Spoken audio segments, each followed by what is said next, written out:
Welcome to Behind the Register, where we talk one-on-one with local business owners of downtown Fredericksburg, Virginia.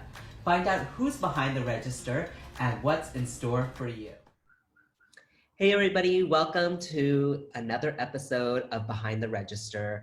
This week we will be talking with Joshua Lawrence Salon, and we'll be talking with one of the co-owners, Josh Becca, and we're going to find out how people dealt with COVID and their hair, as well as what are hair trends coming up and the holiday season. So I'm going to bring Josh on and we're going to have our chat. This episode was brought to you by Skin+Touch Therapy Spa. We're a boutique spa located in downtown Fredericksburg and Culpeper, Virginia. We offer massage, skincare, and natural nail services. Schedule online or purchase a gift certificate for someone to enjoy. Spa Local.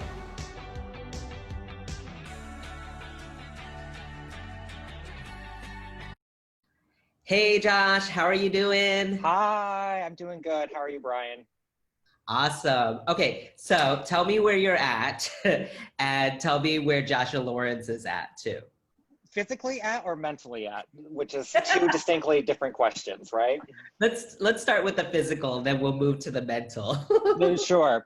Physically, right now I'm at the salon. I'm in our basement, which is at 417 William Street here in downtown Fredericksburg, Joshua Lawrence Salon.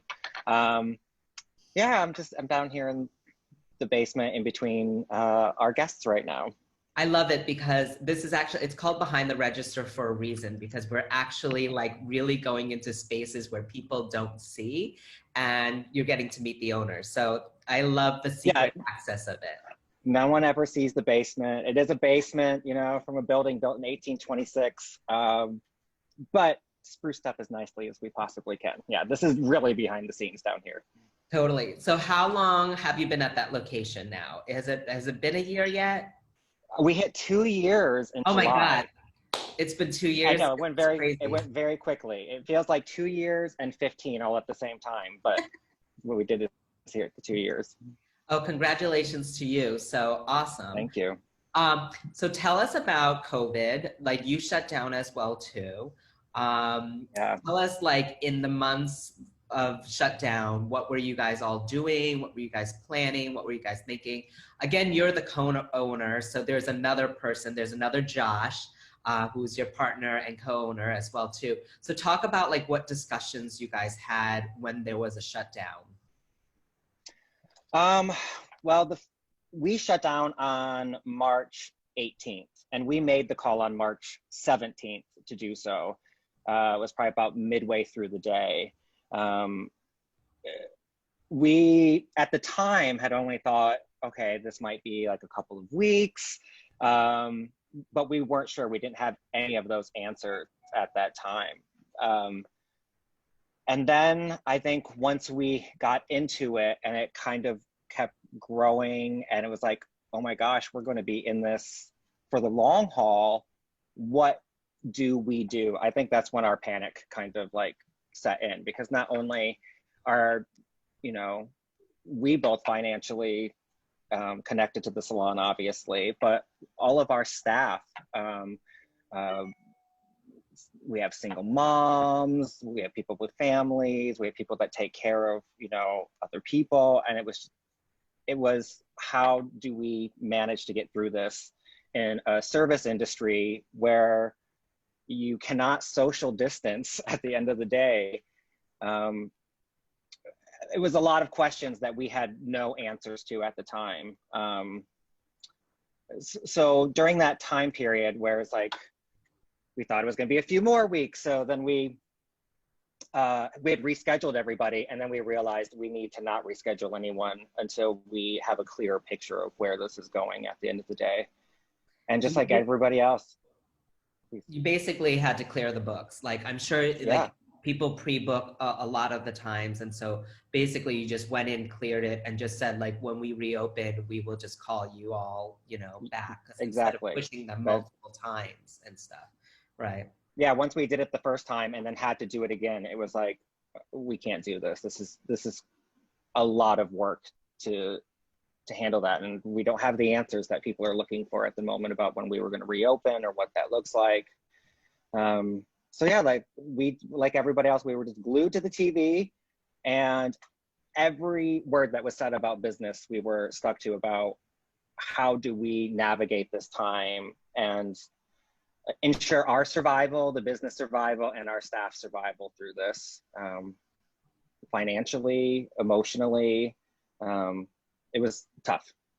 Was there anything that you kind of did for fun or that you did to just kind of get through shutdown personally yourself? Like, did you go on hikes? Did you take hot baths? I don't know. I wish I could tell you we did something more fun, but I think we did what maybe most people did, which was watch Netflix and drink a lot. I mean, that was, we just kind of drowned our sorrows for a little bit there.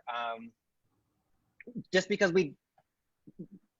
to literally have that control, taken, like no control over the situation, our business, nothing.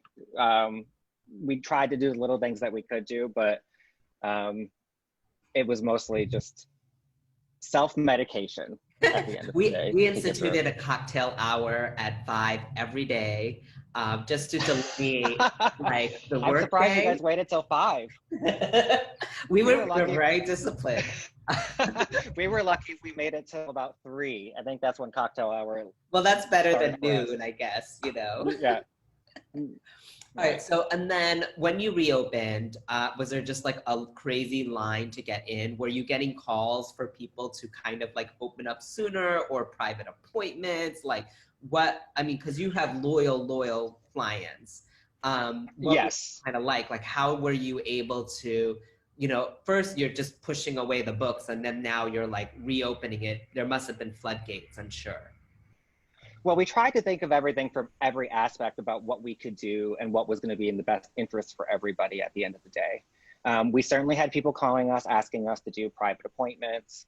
The only reason we did not do that was because we didn't want to put ourselves at risk going to people's homes. And then in turn, going to one person's house and then going to another person's house, then going to another person's house. You know, we didn't want to put anybody at risk at the end of the day. So we just decided it was best to not do private appointments, and just have everyone stay quarantined. But we did look at other aspects, like, can we sell color kits? Can we do all of this? And none of that was really feasible with the products that we would need to do that. But more importantly, our color company highly advised against it. Just because you are dealing with a chemical service and a chemical process, and you don't want anything to go wrong. In the salon, we manage that. So like, and you're also professionals too. I mean, like there's one thing to give professional products to people that might not know how to use it, or might mix it incorrectly or leave it on too long. So you don't want any damage or, you know, them to get hurt by the product. Absolutely, 100%. You know, I will say that, you know, we miss doing it. I remember Lawrence saying all the time that he just missed the smell of hair color. He missed it. Like you know, like. That must mean you guys love what you do.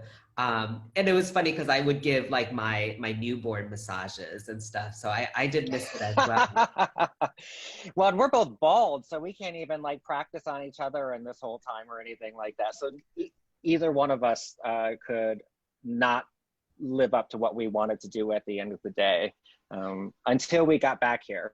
And the question, and also like, I think, you know, a lot of businesses were able to pivot, right, and do different things. But I think for a hair salon, it is hard. And, you know, even if you were selling shampoos out the door, it's still not the same amount of money to cover the service or the overhead, I'm sure, you know.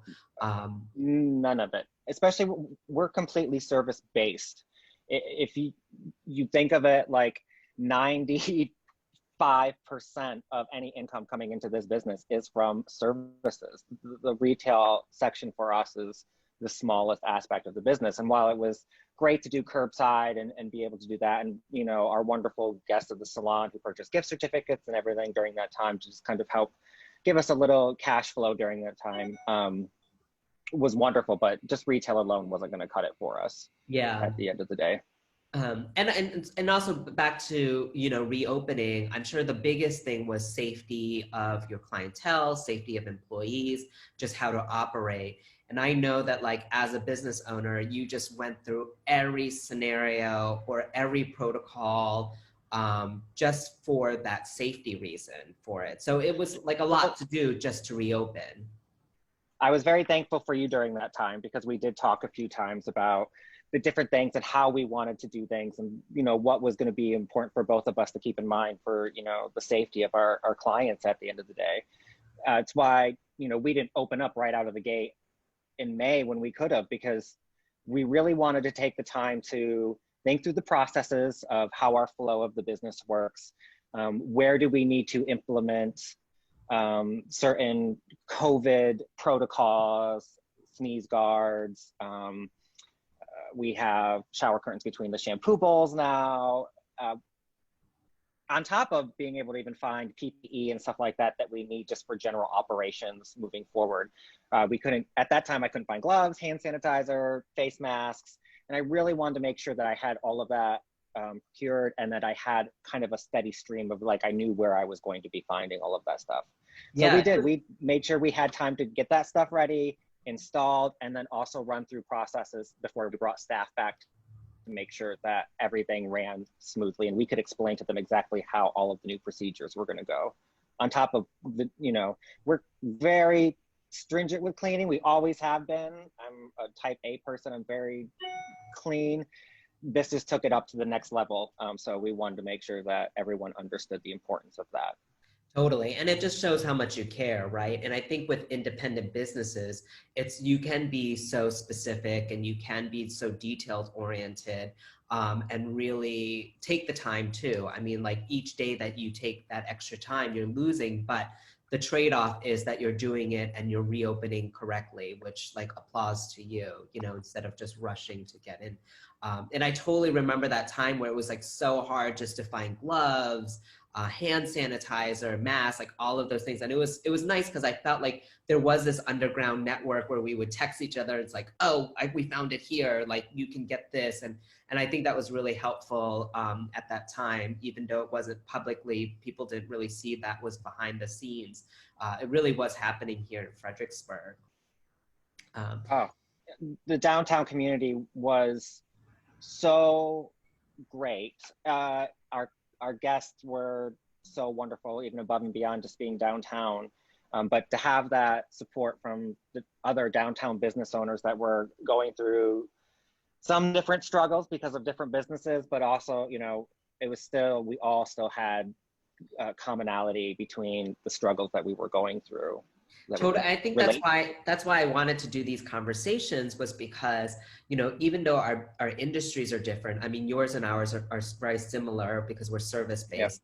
But we had that common thing. We were all in this together, even though, like, restaurants handled it different than we did and retail is different. That's why I think it's kind of interesting. And that's why I'm doing this podcast, was just to find out the little nuances of everything and how we all just kind of, like, got through it. And we did a little bit. So now we're reopened. So tell us about reopening. I'm sure it was amazing to get back into the chair style and see clientele, and to see some semblance of business happening again. We're a couple months post that, you know, so how's that going for you? Like, I feel like for us, things have been really smooth, and, you know, seeing clients, we haven't had to close down, and it just seems like it's a new normal. So are you feeling that? Yeah, I feel like we have everything down. I feel like I'm used to where we are now, you know, where when we first came back, sure, it was extremely difficult mentally, as well as just kind of like really make sure that we were, that everybody was following all the protocols, not just like us, but, you know, trying to communicate that to our guests. Like, these are the protocols, and, you know, we thank you so much for understanding what we have to do in order for us to keep going in business. But now we've been doing it for so long that we have a doubt. It's just the standard. And I'm happy to be open. I didn't realize necessarily at the time what a mental aspect for me it is to be here working. I need it. Like, I have to be behind that chair, having that connection with the people, because you know, I always tell people I'm extremely fortunate that not only do I get to do something I love and that I'm passionate about, but I get to do it all day long with my friends. Every person that sits in that chair is a friend of mine. And to be able to share a lot of those common experiences or find out what people are going through, or, you know, where we can all kind of just lean on each other at the end of the day, social distance leaning, obviously, for, you know, no touching, just metaphorically, has been extremely nice. It's been great. I'm sure your clients really value that too, because a bit of that is the social aspect of the service. And it's just kind of like getting back into having these human connections, as well as their hair, that they were very concerned about, obviously, and rightfully so, right? Yeah, absolutely. I tell everyone getting your hair done is not just a physical thing, it is 100% mental. And that really nailed it home for me, even on my end, just what, you know, a mental release it is for me to be here every single day to create and have that connection with people. Well, for them, it's self-care, right? It's something that, you know, and it's touch, it's self-care, but it's just how to present, and they just feel good, you know, and I think that's so necessary, especially if you're stuck at home. And, you know, now, you know, even though people are more either working from home or not, they still have to look good. You still have to have good hair for Zooms and be presentable. But it changes how you feel, you know, definitely if you're groomed and ready and really liking yourself, a sense of self, right? I tell everybody beautiful is a state of mind. It has nothing to do with what's on the outside. It's really how you feel on the inside. And if you feel like you're presenting yourself in a way that you like, Exactly. it's going to radiate through you at the end of the day. So it's very important to feel that, to feel beautiful. So one thing I wanted to ask is, like, what are you finding people are requesting? Like, do you think the hair trends have changed a little bit?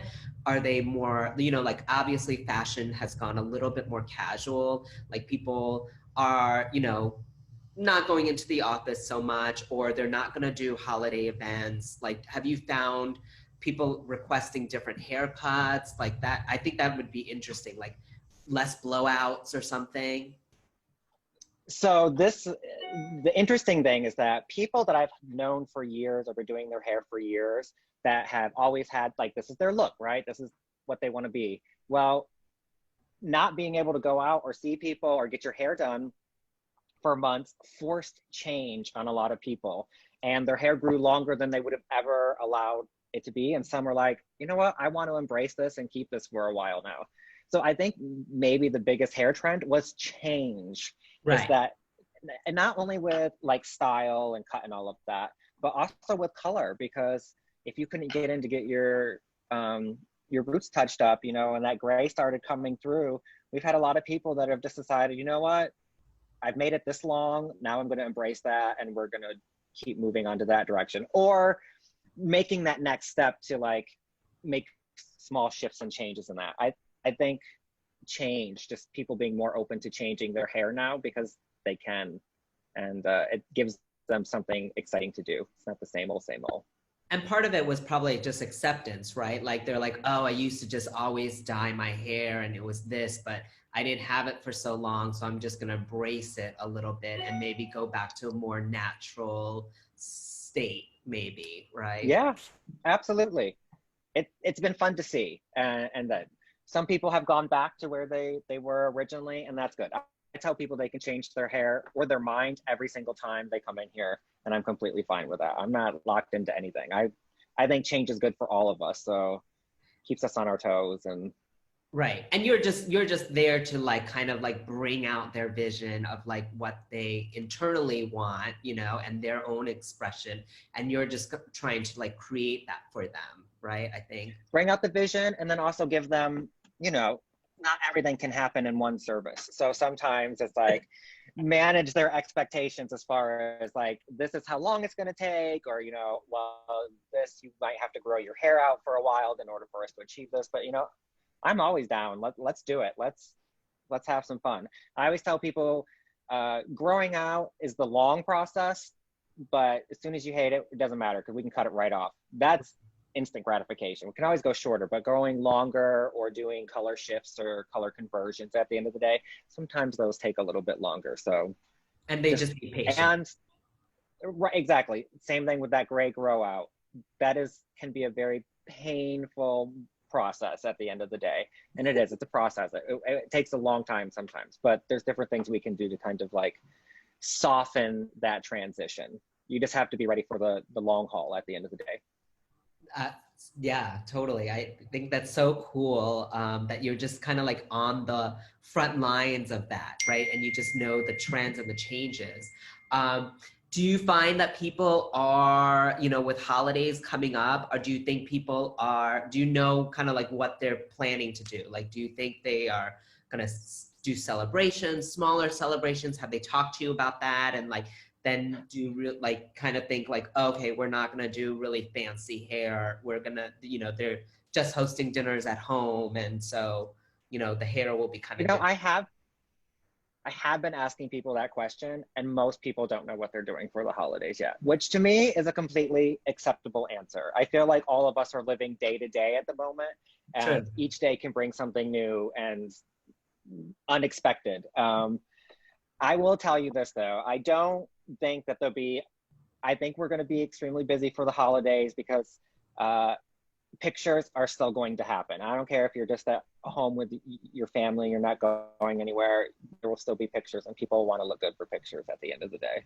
Yeah, I mean, they still need to celebrate a little bit, right? Because I think there's still a need for that. It's just how they do it, whether it's just really close family, small gatherings with just other people that they know. I think gone are the big celebrations so far, or people traveling very far. So it might be just, meeting different people locally and having that celebration. But it is interesting because I didn't think like we have a couple more weeks for Halloween, and it's still up in the air. Are people trick-or-treating, or is it trunk or treats, or, even that. So I don't even think people are even thinking about Thanksgiving or Christmas, right? No, and I've asked the same thing about, are you trick-or-treating or not? And everyone is saying, we don't know yet.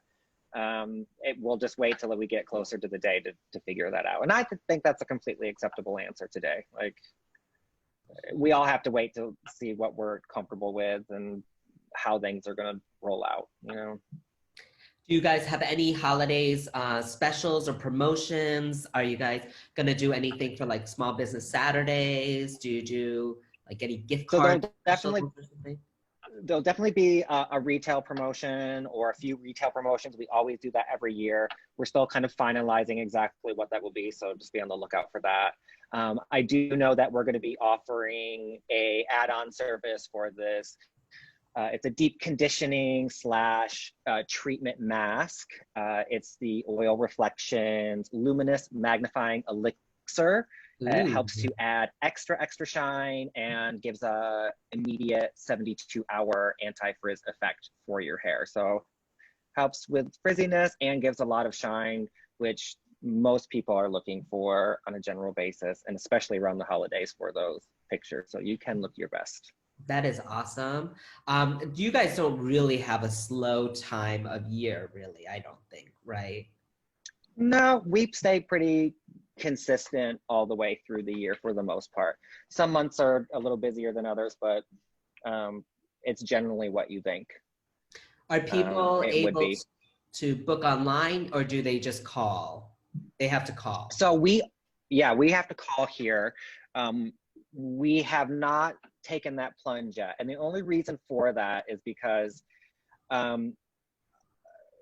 a lot of people want very specific things done, and they may not know exactly what to book for. So we would rather you give us a call and speak to one of our guest service representatives who can talk you through it and get a better idea of what services you are looking for. So that way we can make sure your appointment's booked properly, and that we've given enough time to provide what you're looking for at the end of the day. Because we're going to ask a lot of questions for you your hair, what color it is, what you're trying to go to. You know, it's just more than just a booking. Right. And it's just a lot of, it's times. like a pre-consultation. That's when it starts. So then you're able to really say the time that they need for it and set the expectations there, like what we talked about, right? Absolutely. Absolutely. And if the guest service representative doesn't know what to book for, they will just have you come in for a free consultation prior to, so you can meet the stylist and talk with them, and they can really go through everything with you. That's kind of awesome. And like, that's really more like customization and like just making sure you're right, you're comfortable with what they kind of decide and everything. Absolutely. Absolutely. Oh, right, cool. So do you have any personal holiday plans yourself? Have you been thinking anything? Are you going to try to get away? Are you going to stay here, or? We're staying here. We're not going anywhere for the rest of the year.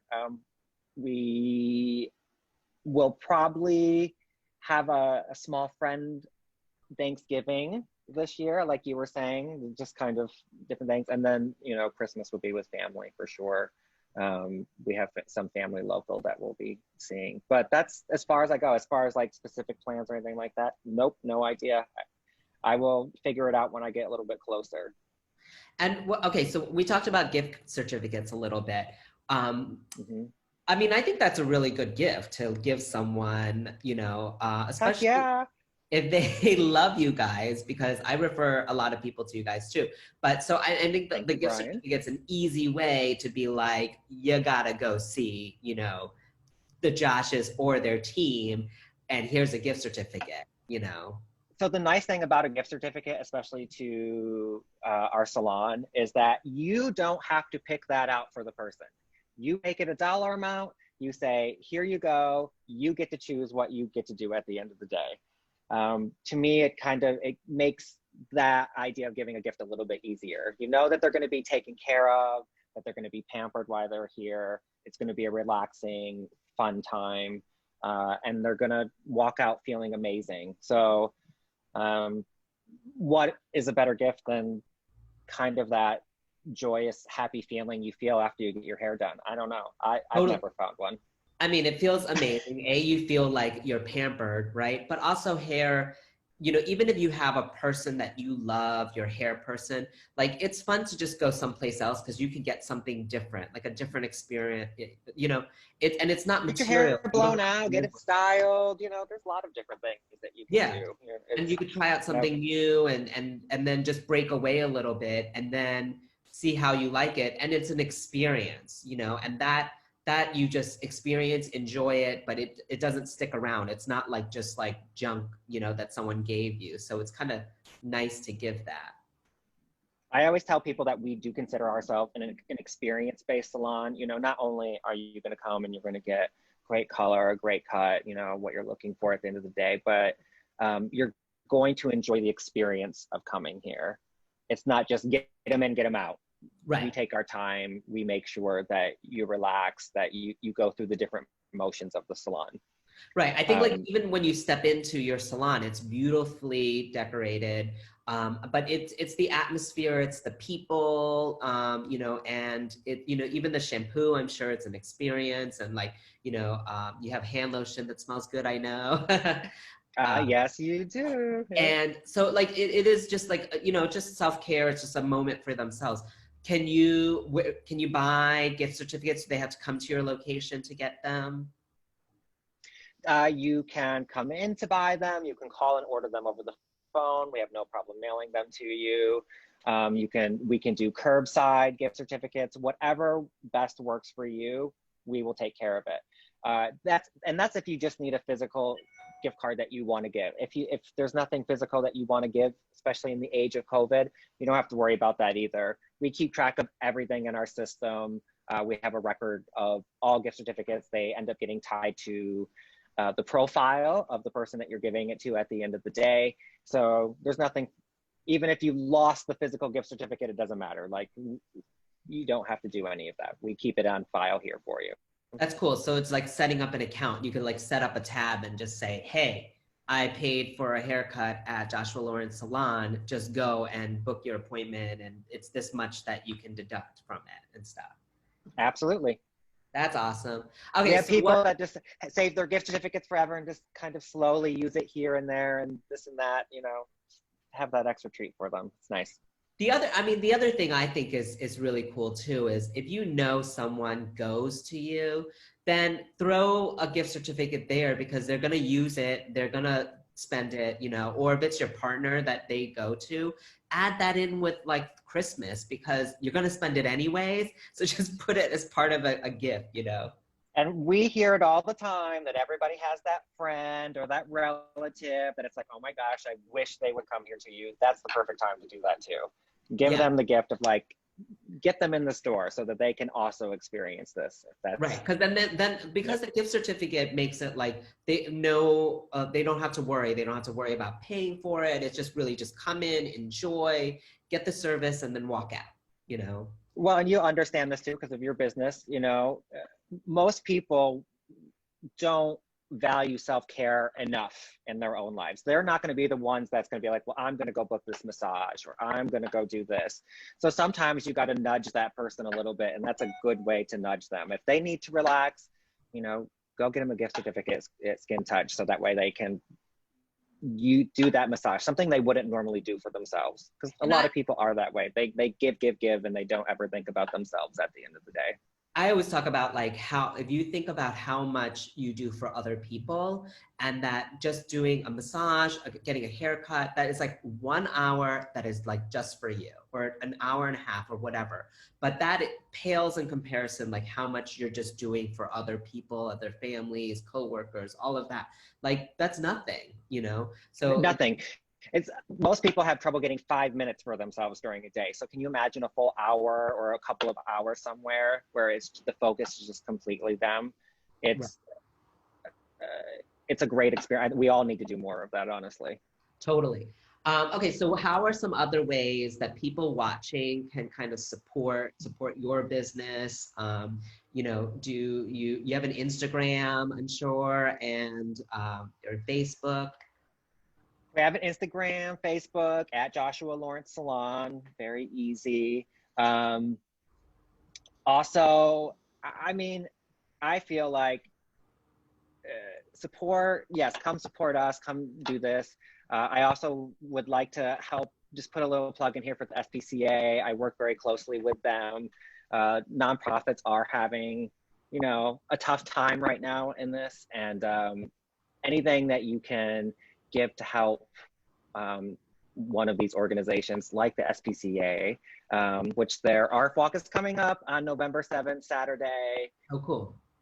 Yep, take a moment, get a ticket, you get to walk downtown, get a t-shirt. There's a little festival at Maury Park. You know, a nice outdoor social distance activity that you can get out and just, you know, be a part of the community at the end of the day and to keep And helping. see some So that's doggies. how you can help support. Yes. That's awesome. Okay, so I'm gonna wrap it up, but I think it'd be funny for people that don't know you, talk about Joshua Lawrence Salon and why it's named that, and talk about the other co-owner that's not there with you. I think it's a funny story of how it became Joshua Lawrence Salon. So my husband and I both have the same name. We're both Josh. And we both started working up in DC at Elizabeth Art and Red Door Spas. We were both placed in the same location. I had worked there a little bit longer. So our boss came to us, and if you didn't know this, that you really can't have two people with the same name at a spa. You have to have some sort of like identifying factor so you don't get booked with the wrong Josh at the end of the day. So she said, do you want to change your name or do you want him to like pick a stage name at the end of the day? And I said, well, most people know me as Josh, so let me keep Josh and he can pick a stage name. Well, he picked Lawrence, which is my middle name. And I asked him in the elevator one day, I was like, well, why did you pick Lawrence? And he's like, well, it's my middle name. And so we both have the same first and middle name. We're both Joshua Lawrence. I go by Josh here. He goes by Lawrence, but you know, we both answer to a lot of different things. So I love that story, and that's how you got Joshua Lawrence Salon. that's right, Joshua Lawrence Salon. Oh, well, it We was couldn't great. name it anything else. Yes, you can't name it Yep. anything else because of that. Yep. Okay, well, I totally missed you. Have not seen you since shutdown. We've talked a bunch, but I'm so glad we did this. So thank you for It's so indulging. nice to see your beautiful face. I know. Okay, so we'll try to meet up soon, have drinks, okay? Sounds good. All right. All right. Bye. Bye, Brian. Thank Thank you. you. Thank you for listening to this episode of Behind the Register. I'm your host, Brian Lamb, and this episode was produced by Haley Harkins. Special thanks to Fredericksburg, Virginia Main Street for hosting our episodes. If you like what you've heard, support us, share, comment, and like us. We'll catch you next time on Behind the Register.